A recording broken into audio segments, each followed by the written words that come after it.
ఉమ్మడి అనంతపురం జిల్లా మడకశిరలో తాగునీటి సౌకర్యం లేక ఇబ్బందులు పడుతున్నామని ఖాళీ బిందెలతో మహిళలు నిరసన చేపట్టారు. దాదాపు గంటసేపు మహిళలు రోడ్డుపై బైఠాయించి నిరసన తెలిపారు. దీంతో వాహనాల రాకపోకలకు తీవ్ర అంతరాయం కలిగింది. 6 నెలలుగా తాగడానికి నీళ్లు లేక తీవ్ర ఇబ్బందులు పడుతున్నామని మహిళలు ఆవేదన వ్యక్తం చేశారు. ప్రజాప్రతినిధులకు, అధికారులకు పలుమార్లు సమస్యను విన్నవించినా పట్టించుకోవడం లేదని, అధికారులు ఇప్పటికైనా స్పందించి తమ సమస్యను పరిష్కరించాలని కోరారు.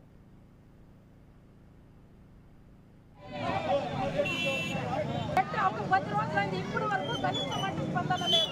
ఇంకేం చేస్తారు సార్? రోడ్ల పడతారు.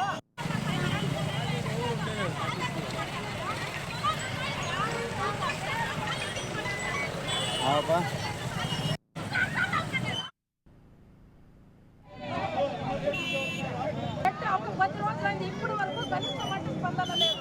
ఇంకేం చేస్తారు సార్? రోడ్ల పడతారు.